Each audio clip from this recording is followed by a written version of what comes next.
সকালের জলখাবারে করেছি অল্প কড়াইশুঁটির কচুরি আলুর দম। এটাই হচ্ছে আজকে সকলেই বাড়িতে আছে, ছেলে বাবা সকলেই বাড়িতে আছে, তার জন্য আজকে গরম গরম কড়াইশুঁটির কচুরি আর আলুর দম। বন্ধুরা, আজকে সরস্বতী পুজো প্রত্যেক দিনই প্রত্যেক বাড়ি আমি খিচুড়ি করি, কিন্তু এবারে আর খিচুড়ি করিনি। তার কারণ ওবেলা আমাদের একটা বিয়ে বাড়ি আছে, আর খিচুড়িটা খাবার পর রাতে ওইসব খেলে গুরুপাক হয়ে যাবে। কিন্তু বাড়িতে আজকে দিনে নিরামিষ খাই, তাই আজকে বাসি করেছি, যেটা হচ্ছে গরম গরম ভাত করেছি, ছেলেরটা বেড়ে ফেলেছি, শুক্তো, ডাল, আলু ফুলকপির তরকারি, দই করেছি, আর এখানে একটা বড় দেখে তরকারি করেছি, যেটা হচ্ছে আলু ফুলকপি কড়াইশুঁটি দিয়ে একটু পাতলা পাতলা, যেটা ভাত দিয়ে মেখে খেতে আমি আবার শুকনো শুকনো ঠিক খেতে পারি না।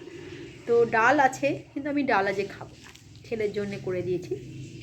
তো চলুন, আজকে সরস্বতী পুজো উপলক্ষে সকলকে জানাই আন্তরিক প্রীতি ও শুভেচ্ছা।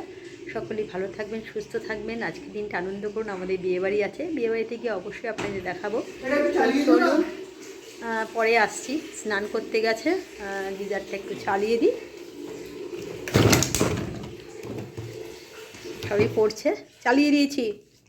তো চলুন, পরে আসছি আপনাদের সামনে। তো দেখতেই পেলেন স্নানে গেছে, এসেই ছেলে খেতে বসে যাবে, বাবা একটু পরে বসবে, আমি আর বাবা পরে আবার আসবো। আজকে বিয়েবাড়িতে যাওয়ার সময় অবশ্যই দেখাবো, আর বিয়েবাড়িতে নতুন বউ, তাকে তো অবশ্যই দেখাবো। গ্রাম সব কিছু হচ্ছে, সবই দেখা। আজকে বিয়েবাড়ি আছে বন্ধুরা পান্ডুয়াতে, তাই বেরিয়ে পড়লাম তিনজনেই আজকে। তো চলুন, বিয়েবাড়িতে গিয়ে আপনাদের সঙ্গে দেখা হবে, কথা হবে। দেখতেই পাচ্ছেন চলে গেছি বিয়েবাড়িতে, ছেলে বাবা আমি তিনজনেই। তো গিয়ে একটু সেলফি তুলে নিচ্ছি, চারিদিকটা দেখালাম। বিয়েবাড়ি একটা বেশ জমজম পরিবেশ। এখানে একটু নহবত বসেছে সানাইয়ের, একটা মেয়ে নিজে এখানে বাজাচ্ছে। খুব সুন্দর একটা পরিবেশ সৃষ্টি হয়েছে, কারণ বিয়েবাড়িতে একটা সুন্দর নহবতের মাঝখানে সানাই বেজেই যাচ্ছে। আর দেখতে পাই যতটা পেরেছি দূর থেকে, এখানে বউ দাঁড়িয়ে আছে, আর সব ওদের বন্ধু টন্ধুদের সঙ্গে ভাইদের সঙ্গে ফটো তুলছে।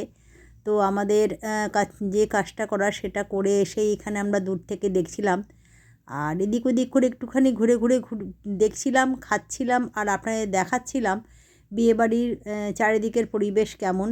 একটা বিয়েবাড়িতে গেলে যা হয়ে থাকে, লোকারণ্য, সবাই সবার মতন, কেউ খাচ্ছে, কেউ ফটো তুলছে। আমরাও এখানে টুকটাক একটুখানি খাওয়া দাওয়া করে একটু বসেছি, সবাই লোকজন আসছে, সবার সাথে একটু গল্প হচ্ছে। এবার চলে এসেছি যথারীতি খাওয়ার টেবিলে, কিন্তু এখানে সবে পাত দিয়েছে, সেটা দেখানোর পরে ডিশটা এসছে। আর এরপরে দেখতেই পাচ্ছেন সমস্ত রকম বাড়ি ফিরছি ট্রেনে করে, দেখতেই পাচ্ছেন সামনে ছেলে বসে আছে, চলুন। শুভরাত্রি। অনেক আর একজনকে দেখেছেন একেবারে মাথায় মুখ ধুয়ে দিয়ে, তার ঠান্ডা হাওয়া পাচ্ছে, একদম নিতে পারছে না। পান্ডুয়া থেকে ফিরছি।